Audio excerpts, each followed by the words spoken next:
ഇന്ത്യയുടെ സൈനിക നടപടിയായ ഓപ്പറേഷൻ സിന്ധൂറിന്റെ രണ്ടാം ഭാഗമുണ്ടായാൽ പാകിസ്ഥാൻ ചുട്ടു ചാമ്പലാകുമെന്നതിൽ സംശയമില്ല. കാരണം ഇന്ത്യയുടെ പക്കൽ ഇപ്പോൾ ശക്തമായ ആയുധങ്ങൾ കൊണ്ട് ആയുധപ്പുര നിറയുകയാണ്.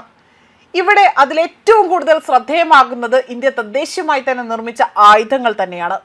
അതിൽ തുർക്കിയുടെ ഡ്രോണുകൾ ചിഹ്ന ഭിന്നമാക്കാൻ ശേഷിയുള്ള ഒന്നായി തന്നെ ഇപ്പോൾ ഇന്ത്യയുടെ ഭാർഗവാസ്ത്ര മാറുകയാണ്. ഒരേ സമയം 64 മൈക്രോ മിസൈലുകൾ വിക്ഷേപിക്കാൻ കഴിയുന്ന സംവിധാനമാണ് ഭാർഗവാസ്ത്രയുടേത്.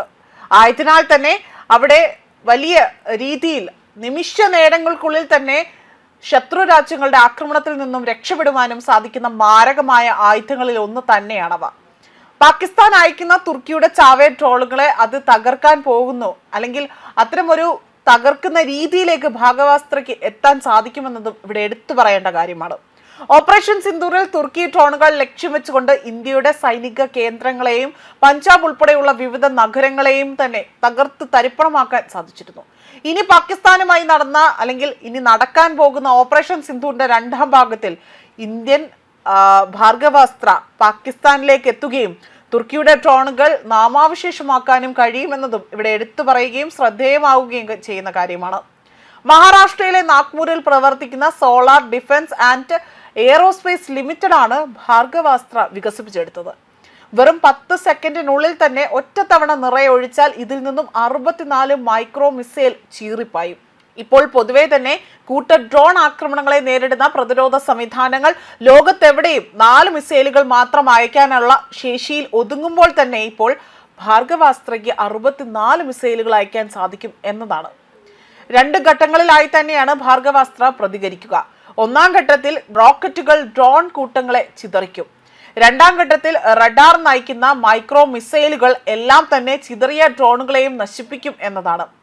6 മുതൽ 10 കിലോമീറ്റർ വരെ അകലെയുള്ള ഡ്രോണുകളെ കണ്ടെത്താൻ ഇതിന് ശേഷിയുണ്ട്. ഇവ ഏകദേശം 2.5 കിലോമീറ്റർ വരെയുള്ള ദൂരപരിധിയിലെത്തിയാൽ അവയെ നശിപ്പിക്കാനും സാധിക്കും. ഏതൊരു കാലാവസ്ഥയിലും ഭാർഗവാസ്ത്ര പ്രവർത്തിക്കുമെന്നതും മറ്റൊരു ശ്രദ്ധേയമായ കാര്യമാണ്. അതുകൊണ്ട് തന്നെ ഇന്ത്യയുടെ വടക്ക് കിഴക്കൻ അതിർത്തികൾ മുതൽ പടിഞ്ഞാറൻ മരുഭൂമികൾ വരെ ഭാർഗവാസ്ത്ര വിന്യസിപ്പിക്കാൻ സാധിക്കും.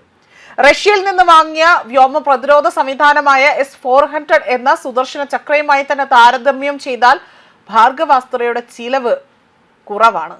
ആധുനിക യുദ്ധരംഗത്ത് ഡ്രോൺ ഭീഷണികൾ വർദ്ധിച്ചു വരുന്ന സാഹചര്യത്തിൽ ഇന്ത്യ തദ്ദേശീയമായി വികസിപ്പിച്ച വ്യോമ പ്രതിരോധ സംവിധാനമാണ് ഭാർഗവാസ്ത്ര എന്നത്. 2 ലെയറുകളോട് കൂടിയവയാണ് ഭാർഗവാസ്ത്ര.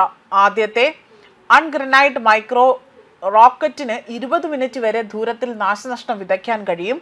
ഒരു ഡ്രോൺ കൂട്ടങ്ങളെ തകർക്കാൻ സഹായിക്കും.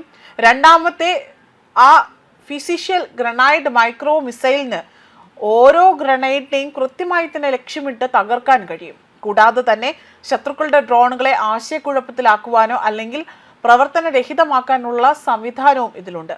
ഇതുവഴി ഡ്രോണുകളെ നശിപ്പിക്കാതെ തന്നെ പ്രവർത്തനരഹിതമാക്കാനും സാധിക്കും. ന്യൂസ് ഡെസ്ക് കർമ്മ ന്യൂസ്.